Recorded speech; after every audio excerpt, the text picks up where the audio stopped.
नमस्कार, खबर उत्तराखंड में आप सभी का स्वागत है। मैं हूं आपके साथ सृष्टि शुक्ला। रुक कर लेते हैं खबरों का। फिजूल खर्ची रोकने के लिए दिशा में सीएम पुष्कर सिंह धामी ने बड़ा कदम उठाया है। इसके तहत सरकार की ओर से आयोजित कोई भी कार्यक्रम अब 5 स्टार होटल या निजी संस्थानों में नहीं होंगे। सीएम धामी 5 स्टार होटलों और आलीशान निजी प्रतिष्ठानों में सरकारी कार्यक्रमों के आयोजनों को सरकारी रकम का दुरुपयोग मानते हैं। सीएम पुष्कर सिंह धामी का कहना है कि इस राशि का इस्तेमाल जनहित की योजनाओं और राज्य के विकास में किया जाना चाहिए। मुख्यमंत्री ने इन जगहों पर सरकारी कार्यक्रमों के आयोजन पर होने वाले खर्च को फिजूल खर्ची मानते हुए लगाम लगाने के निर्देश दिए। सीएम के आदेशों के मुताबिक सिर्फ राज्य मुख्यालय ही नहीं बल्कि सभी जनपदों में कार्यप्रणाली लागू होगी। सीएम धामी के मुताबिक अब सरकारी कार्यक्रम मुख्य सेवक भवन में ही हुआ करेंगे।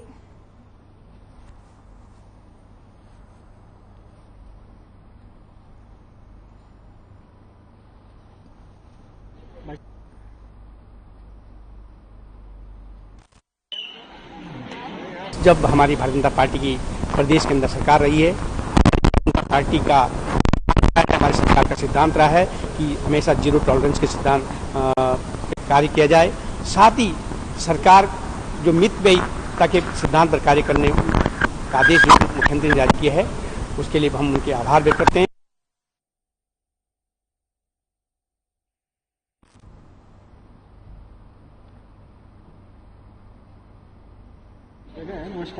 तो फिजूल खर्च रोकने के लिए एक बड़ा कदम उठाया गया है। फिजूल खर्ची रोकने के लिए मुख्यमंत्री पुष्कर सिंह धामी ने बड़ा कदम उठाया। आपको बता दें, अब निजी संस्थानों या होटल में नहीं होंगे सरकार के कार्यक्रम और इसी के साथ जिले में भी लागू होगी यही कार्य प्रणाली।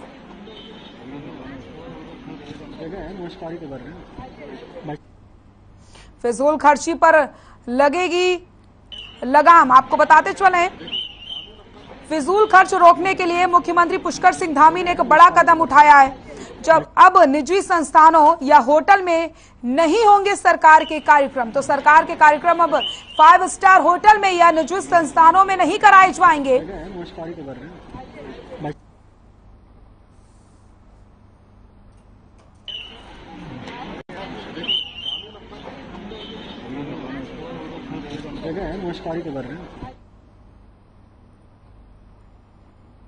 टिहरी झूले से लगे श्रीनगर परियोजना की झील में एक गाय फंस गई, जिसकी सूचना तहसील प्रशासन ने आपदा प्रबंधन टीम और जल पुलिस को दी।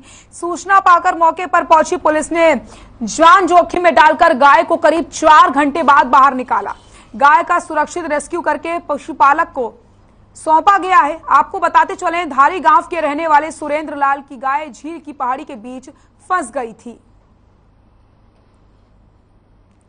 तो 4 घंटे तक रेस्क्यू ऑपरेशन चला और गाय को सुरक्षित बाहर निकाल लिया गया। तस्वीरें भी आप देख सकते हैं जहां पर झील के बीच में गाय फंस जाती है और आपदा प्रबंधन टीम ने रेस्क्यू किया और गाय को सुरक्षित 4 घंटे बाद, 4 घंटे तक ये रेस्क्यू ऑपरेशन चलता रहा, बाहर गाय को निकाल लिया गया है।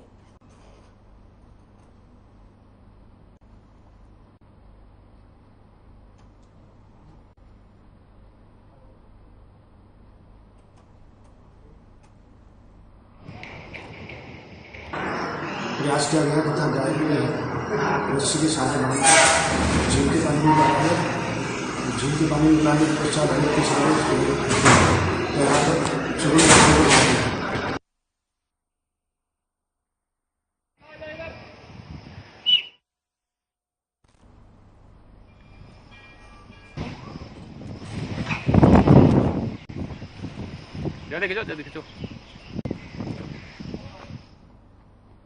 हल्द्वानी में बारिश की वजह से जनजीवन अस्त व्यस्त हो चुका है। जगह जगह सड़क धंस चुकी है। आपको बता दें, पूरा शहर जलमग्न नजर आ रहा है। वहीं शहर में सीवर और गैस लाइन बिछाने का काम चल रहा है, जो लोगों के जी का जंजाल बन चुका है।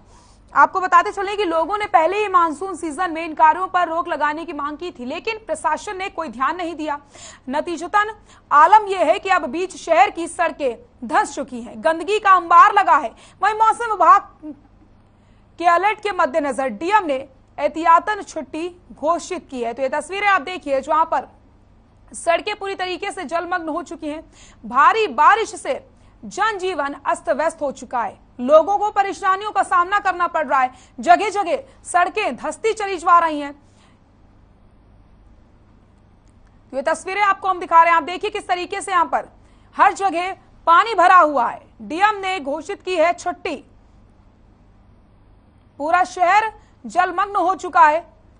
हल्द्वानी की तस्वीर आपको दिखा रहे हैं। तो कहीं सड़कें पूरी तरीके से धंस चुकी हैं, जिससे लोगों के जान को भी खतरा यहां पर हो रहा है। तो हल्द्वानी की तस्वीरें आप देखिए, पूरा शहर जलमग्न नजर आ रहा होगा आपको। भारी बारिश से जनजीवन पूरी तरीके से अस्त व्यस्त नजर आ रहा है।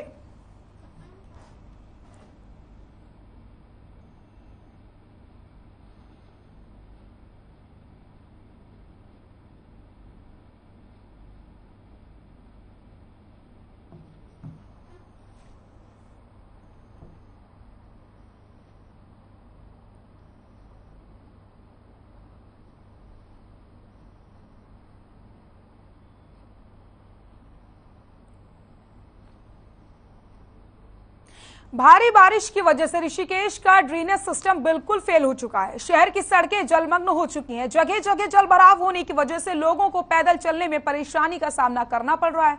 सड़क पर नदी बहते हुए दिखाई दे रही है। वहीं ड्रेनेज सिस्टम को ठीक करने के लिए शहर की छोटी सरकार से लेकर के राज्य सरकार तक बैठकें की जा रही हैं, लेकिन अभी तक ड्रेनेज सिस्टम के सुधार में कोई कार्रवाई होती नजर नहीं आई, जिसका खामियाजा शहर के हजारों लोगों के साथ देश विदेश से आने वाले लाखों पर्यटकों को भुगतना पड़ रहा है, जिसको लेकर के स्थानीय लोगों ने सरकार से जल्द इस समस्या का समाधान करने की मांग की है। तो ऋषिकेश में शहर में आपको बताते चले, बारिश आफत बनकर के आई है। शहर का जो ड्रेनेज सिस्टम है वो पूरी तरीके से फेल नजर आ रहा है। सड़कों पर जल भराव हो चुका है और आने जाने में लोगों को परेशानियों का सामना करना पड़ रहा है। ये तस्वीरें आप देखिए, ये किसी नदी की तस्वीर आपको हम नहीं दिखा रहे हैं, बल्कि यहाँ पर ऋषिकेश की सड़कों का इसी तरीके का हाल है। जो लाखों पर्यटक यहाँ पर घूमने के लिए आ रहे हैं, उन्हें बहुत ज्यादा परेशानी हो रही है, राहगीरों को परेशानी हो रही है। शहर पर आफत की बारिश इन तस्वीरों में आप देखिए। तो ऋषिकेश में बारिश आफत बनकर के बरसी है और लोगों का यहाँ पर जीना मुहाल हो चुका है। जो पैदल चलने वाले लोग हैं उन्हें बहुत ज्यादा परेशानी हो रही है। जो पर्यटक ऋषिकेश घूमने के लिए जा रहे हैं उन्हें यहाँ पर दिक्कतों का सामना करना पड़ रहा है। कई सारी बैठकें हुई हैं ताकि ड्रेनेज सिस्टम को सुधारा जा सके, लेकिन फिलहाल अभी तक कोई भी कार्रवाई होती नजर नहीं आई है। शहर का जो ड्रेनेज सिस्टम है वो पूरी तरीके से फेल नजर आ रहा है। इन तस्वीरों में आप देख सकते हैं। काशीपुर में पौधारोपण कार्यक्रम की शुरुआत की गई, जिसके चलते चैती रोड पर मौजूद ब्लॉक कार्यालय में पूर्व शिक्षा मंत्री और गदरपुर विधायक अरविंद पांडे ने बीजेपी कार्यकर्ताओं के साथ मिलकर पौधारोपण किया। इस मौके पर विधायक अरविंद पांडे ने कहा कि कोरोना काल में जो ऑक्सीजन की वजह से जनहानि हुई, उन सबको ध्यान में रखते हुए बीजेपी ने यह संकल्प लिया है कि प्रकृति का संरक्षण और समर्थन करना है, जिससे मानव जाति को शुद्ध ऑक्सीजन मिल सके। पूरे प्रदेश में हमारा लक्ष्य 1 करोड़ पौधे लगाने का है, जिससे उत्तराखंड वासियों को शुद्ध ऑक्सीजन मिल सके और वातावरण शुद्ध रहे। इतना ही नहीं, हर आदमी को अपने घर के आंगन में एक पौधा जरूर लगाना चाहिए। तो पौधारोपण कार्यक्रम की शुरुआत हो चुकी है।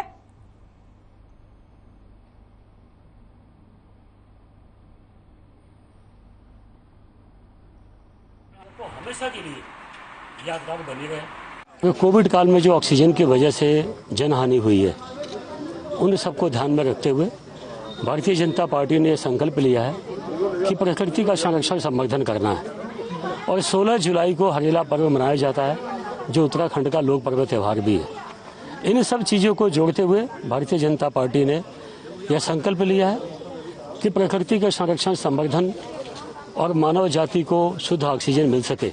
इस नाते वसुधैव कुटुंबकम की भावना से सबको ऑक्सीजन मिले, कोई हमारा अपना हमको खो के ना जाए। केंद्र सरकार द्वारा विभिन्न क्षेत्रों में जो कार्य किए जा रहे हैं, जिस प्रकार से भारत सरकार विभिन्न मंत्रालयों में एडवांस स्थिति में आए हैं, चाहे वो रक्षा के दृष्टिकोण से कह लीजिए, चाहे श्रमिकों के दृष्टिकोण से कह लीजिए, या हमारे जो अग्नि की जब समस्याएं पैदा होती है, कहीं आगजनी होती है, उस परिप्रेक्ष्य में क्या टेक्नोलॉजी आज हम लोग इस्तेमाल कर रहे हैं, उस परिप्रेक्ष्य में कह लीजिए, अथवा किस प्रकार से हम स्वावलंबन की ओर बढ़ सकते। हरिद्वार में आगामी त्योहार ईद उल अजहा को लेकर के शांति समिति की बैठक का आयोजन किया गया। इस बैठक में पंचपुरी, घड़ीमीरपुर के कई धर्मगुरु और क्षेत्र के नामी लोगों ने हिस्सा लिया। बैठक में रानीपुर कोतवाली प्रभारी अमरचंद शर्मा ने आवश्यक दिशा निर्देश दिया और ईद को शांति के साथ मिलजुल करके मनाने की अपील की। उन्होंने कहा कि इस दिन असामाजिक तत्वों पर कड़ी नजर बनाए रखी जाए। सभी संवेदनशील जगहों पर पुलिस बल तैनात किए जाएंगे ताकि कोई अप्रिय घटना न हो पाए।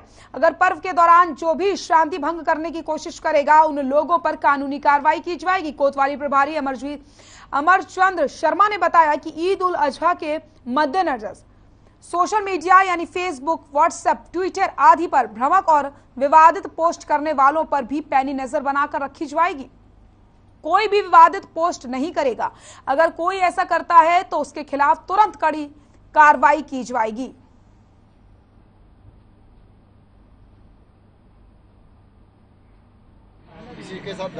ईद उल अजहा का पर्व उधर नहीं फेंकेंगे और सद्भावना के साथ त्यौहार का हम वो करेंगे, क्या कहते हैं, मनाएंगे उससे, और किसी भी प्रकार के किसी अफवाह पर ध्यान नहीं देंगे। और शासन प्रशासन की जो भी अपेक्षा हमारी इनसे हैं, स्थानीय लोगों से हैं, उसका भी पालन करेंगे और स्थानीय लोगों को जो हमसे अपेक्षाएं हैं उसका भी हम भरपूर सहयोग देंगे। ये जो भी हमें साहब ने यहाँ पे बुलाए हैं तो सभी लोग गांव के जो है बहुत अच्छी बात साहब ने कही है, तो इस त्योहार को हमें सही जिम्मेदारी से अपने निभाना चाहिए और सही फॉलो करना चाहिए। और अगर आप जसपुर क्षेत्र में काशीपुर अपर पुलिस अधीक्षक चंद्रमोहन सिंह और जसपुर कोतवाल ने जसपुर क्षेत्र अंतर्गत कुर्बानी स्थलों का निरीक्षण किया। साथ ही लोगों को शांति व्यवस्था बनाए रखने की हिदायत भी दी है। वहीं अपर पुलिस अधीक्षक चंद्रमोहन सिंह ने बताया कि क्षेत्र में जितने भी ईदगाह स्थल और कुर्बानी स्थल हैं वहां पुलिस मौजूद रहेगी। वहीं सभी को निर्देशित किया गया कि कुर्बानी के बाद जो भी सामान बचा जाएगा वो पैक होकर के जाएगा ताकि रास्ते पर कोई अवशेष न गिरे। साथ ही उन्होंने बताया कि कानून व्यवस्था की कोई स्थिति ना बिगड़ पाए। सोशल मीडिया पर कोई भी व्यक्ति कुर्बानी का कोई वीडियो और फोटो शेयर नहीं करेगा। अगर कोई ऐसा करता पाया गया तो उसके खिलाफ कानूनी कार्रवाई की जाएगी।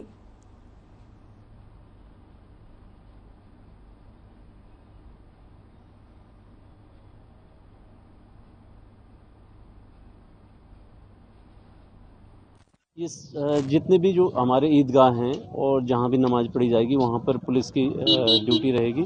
साथ ही जो है जो कुर्बानी स्थल हैं वहां पर भी ड्यूटी रहेगी। सभी को निर्देशित किया गया है कि जो भी सामान जाएगा कुर्बानी के बाद वो प्रॉपर पैक होके जाएगा ताकि किसी भी तरह से रास्ते पे कोई अवशेष न गिरे और कोई कानून व्यवस्था की कोई स्थिति ना हो।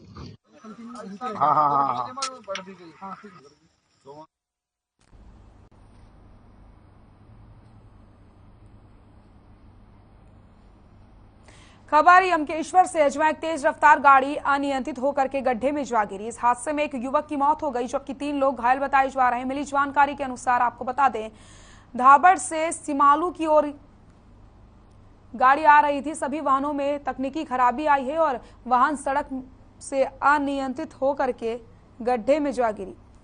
घटना की सूचना मिलते ही मौके पर ग्रामीण पहुंचे।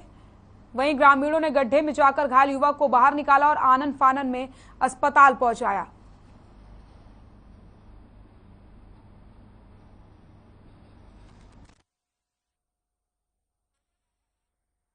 वो तो जी रोड पे हम जब यहाँ से चलते हैं तो हमारे साथ में जितने लोग बैठे रहते हैं, हम एक आदमी तो ऐसा रहता है कि जिसने आगे से पत्थर उठा के निकलना ही है, तब हमारी गाड़ी पीछे से। कई बार क्या होता है कि ऊपर से गाड़ियों में पत्थर, आप भी देखोगे गाड़ी का भी बहुत बुरा हाल हो रखा है। गाड़ी इतनी बज रही है, वो सारी कच्ची रोड। कल एक गाड़ी गिरी हुई है। अगर ये रोड पक्की होती और वहाँ बैरिकेड लगे होते साइड में तो वो गाड़ी नहीं गिरती। उसका कारण भी यही है गाड़ी गिरने का कि अगर ये बैरिकेड लगे होते साइड में तो शायद बचा भी लेता उस गाड़ी को या गाड़ी अपने आप बच जाती। देखिए, तो इस बारे में तो कुछ बोला नहीं जा सकता है, लेकिन हाँ, रोड भी खराब है। अब बाकी तो क्या टेक्निकल फॉल्ट था ये तो जो है हम क्लियर नहीं बोल सकते हैं, लेकिन रोड भी एक अहम मुद्दा है कि रोड का ठीक होना बहुत जरूरी है। जब ये दुर्घटना हुई इसमें जो है ड्राइवर सहित 4 लोग सवार थे, जिनमें से कि एक की मौत हो चुकी है और 2 या 3। शुक्रवार की देर रात सड़क से गुजर रहे एक युवक को बाइक सवार युवक ने टक्कर मार दी। इस हादसे में युवक की दर्दनाक मौत हो गई, जबकि बाइक सवार युवक भी घायल हो गया। वहीं पूरे मामले की जानकारी देते हुए कोतवाल अरुण कुमार सैनी ने बताया कि शुक्रवार की रात उत्तर प्रदेश के निवासी 19 वर्षीय विकास सड़क से जा रहा था। इसी बीच एक बाइक सवार युवक ने उसे टक्कर मार दी, जिसमें विकास की मौत हो गई और बाइक सवार युवक भी घायल बताया जा रहा है, जिसे उपचार के लिए अस्पताल में लाया गया, लेकिन प्राथमिक उपचार के बाद उसकी हालत गंभीर होने पर डॉक्टरों ने उसे हायर सेंटर रेफर कर दिया। वहीं मृतक का पोस्टमार्टम कराने के बाद पुलिस ने शव परिजनों को सौंप दिया और मृतक के परिजनों की तहरीर पर आरोपी के खिलाफ मुकदमा दर्ज करके मामले की जांच शुरू कर दी गई है।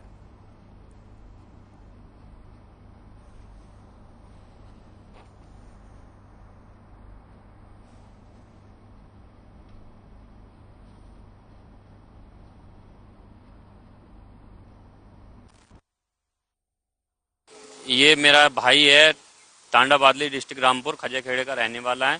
ये काम करके अपने डेरे पे जा रहा था। अपनी साइड में एक तेज रफ्तार बाइक वाले ने जो नशा करा हुआ था, लमसम उसकी 80 की स्पीड पे बाइक थी और नाबालिग है गाड़ी चलाने वाला, उसने उसको पीछे से टक्कर मारी और उसकी मौके पे ही मौत हो गई।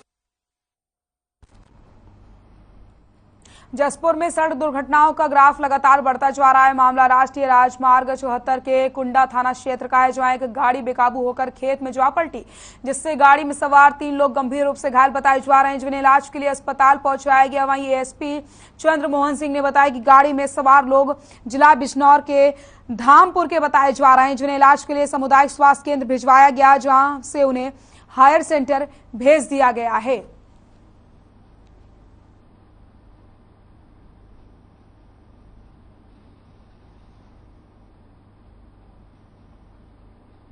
एक वाहन आ रहा था जो कि संभवतः धामपुर के रहने वाले लोग उसमें सवार थे और कुंडा के पास उनकी जो गाड़ी है वो अनियंत्रित होकर नीचे खेत में चली गई। हाईवे थोड़ा ऊंचा है और वो उसमें सवार सभी लोग इंजर्ड हो गए। तो मौके पर पुलिस को सूचना मिली तो मौके पर पुलिस गई और उनको प्राथमिक स्वास्थ्य केंद्र जसपुर तत्काल भेजा गया और अभी उनके पौड़ी जिले के लिए शनिवार को मौसम विभाग ने भारी बारिश का रेड अलर्ट जारी कर दिया, जिसको लेकर जिला प्रशासन पूरी तरीके से सतर्क है। आपको बता दें कि भारी बारिश की संभावना पर जिलाधिकारी ने सभी सरकारी और गैर सरकारी स्कूलों को बंद रखने के निर्देश दिए और साथ ही जिले की सभी तहसील समेत पुलिस प्रशासन और एसडीआरएफ टीम को पूरे दिन अलर्ट मोड पर रहने के निर्देश जारी किए गए। आपदा कंट्रोल रूम में आपदा संबंधित जानकारी दर्ज करवाने की अपील की गई, जिससे आपदा घटनाओं की जानकारी हासिल करके तत्काल राहत बचाव दल को मौके पर भेजा जा सके।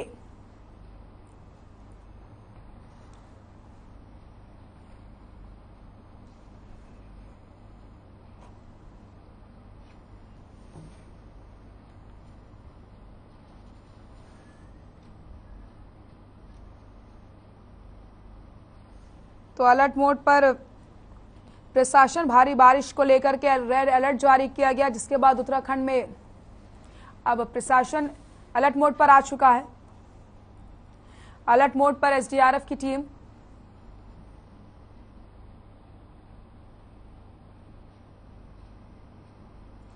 भारी बारिश को लेकर के अलर्ट में प्रशासन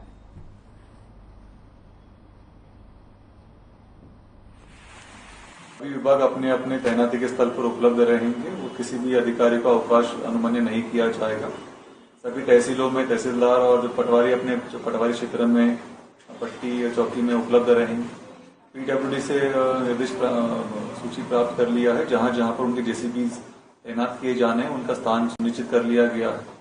सभी जेसीबी अपने ऐसे स्थानों पर उपलब्ध रहेंगे जहां पर संवेदनशील स्थान चिन्हित किए गए, उन स्थानों पर रहेंगे ताकि यातायात के लिए मार्ग को समय से खोला जा सके। चिकित्सा विभाग और ग्राम पंचायतों के जो अधिकारीगण हैं उनको निर्देश दे दिया गया है।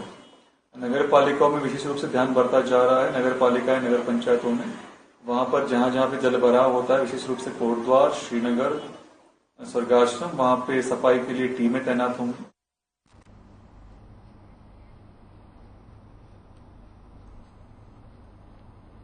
शुक्रवार को बीकेटीसी के पूर्व अध्यक्ष गणेश गोठियाल ने अपने ऊपर लगे भ्रष्टाचार के आरोपी की सफाई देने के लिए प्रेस वार्ता की। इस बीच गणेश गोदियाल ने धन सिंह रावत पर कई आरोप लगाए हैं और गोदियाल ने पत्रकारों को एक वीडियो दिखाया जिसमें एक महिला ने नर्सिंग की भर्ती को लेकर के धन सिंह रावत पर आरोप लगाते हुए कहा कि धन सिंह रावत ने अभ्यर्थियों से 50-50 हजार रुपए लिए। गणेश गोडियाल ने नर्सिंग भर्ती को लेकर के स्वास्थ्य मंत्री पर गंभीर आरोप लगाते हुए इसकी जांच की मांग की, जिसके बाद एएनएम कार्यकर्ताओं ने कांग्रेस के खिलाफ हल्ला बोल दिया और कांग्रेस के प्रदेश मुख्यालय में पहुंच करके कहा कि गणेश गोदियाल प्रेस कॉन्फ्रेंस करके बताएं कि क्या यहां पर जो भर्तियां निकलती हैं वो रुपए दे करके निकलती हैं। साथ ही उन्होंने वीडियो पर बोलते हुए कहा कि जिसकी वीडियो दिखाई गई है उसने बहकावे में आकर ये बयान दिया है।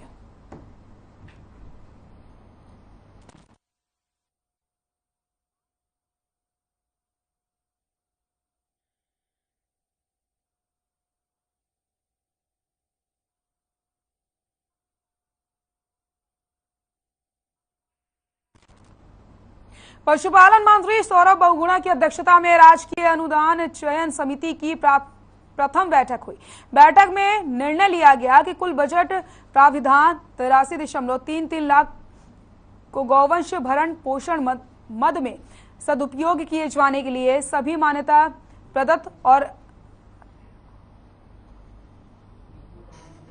शरणागत गौवंश की औसत संख्या के सापेक्ष समानुपातिक आधार पर आवंटित कर दिया गया। इस क्रम में उत्तराखंड पशु कल्याण बोर्ड की ओर से प्रेषित प्रकरण शासन स्तर पर प्रक्रियाधीन है। पड़ोसी राज्यों ने भूसे के परिवहन पर आंशिक रोक लगाए जाने के कारण भूसे के बाजार भाव में अभूतपूर्व वृद्धि हुई है, जिसके चलते सभी मान्यता प्रदत्त एवं अर्ह गौसधन कठिन वित्तीय चुनौतियों का सामना करना पड़ रहा है। पशुपालन मंत्री सौरभ बहुगुणा ने बताया कि गौ रक्षा के लिए आज की बैठक में कई अहम निर्णय लिए गए हैं। राज्य में 49 गौशालाएं रजिस्टर्ड हैं। हम सभी गौशालाओं को जानवरों के रखरखाव के लिए 6 रुपए देते थे, उसे अब बढ़ाकर 30 रुपए कर दिया गया है।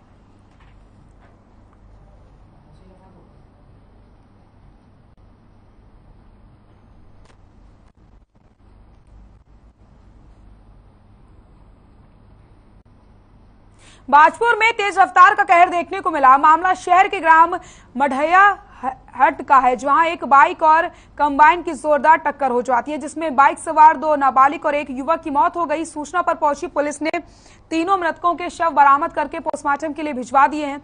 इस दौरान एएसपी चंद्रमोहन सिंह ने बताया कि कंबाइन और बाइक को कब्जे में ले लिया गया और तहरीर आने के बाद आगामी कार्रवाई अमल में लाई जाएगी।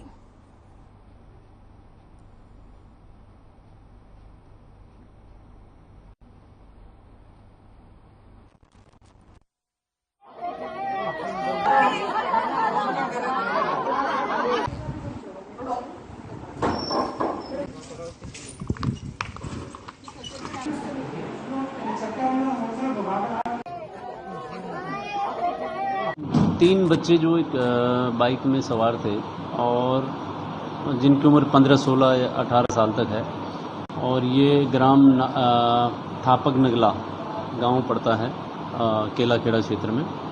तो सड़क पर एक कंबाइन से टकरा गए और उसमें उनको गंभीर चोटें आई। उन्हें सीएचसी बाजपुर ले जाया गया, लेकिन उसके बाद उनकी मृत्यु हो गई और उसमें फिर आगे पुलिस के द्वारा पंचायतनामा और पोस्टमार्टम की।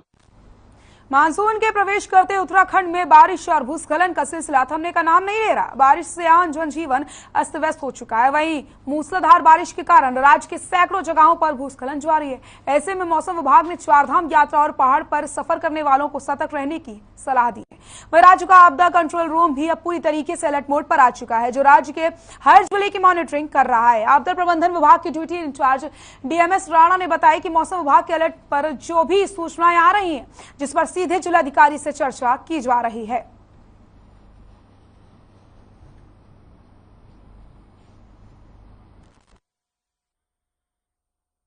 ये अपडेट तो जो है मौसम विभाग के जो सूचनाएं क्या जो उनके अलर्ट के बेस पे जो है जो भी इन्फॉर्मेशन हमें मिलती है एससी को, उसके संबंध में जो है कंसर्न जो है डिस्ट्रिक्ट मजिस्ट्रेट को जो है कंसर्न डिपार्टमेंट को जो है आवश्यक व्यवस्था सुनिश्चित करने के निर्देश जो है एससी। खबर उत्तराखंड में फिलहाल के लिए इतना ही। देखते रहिए यार खबर। नमस्कार।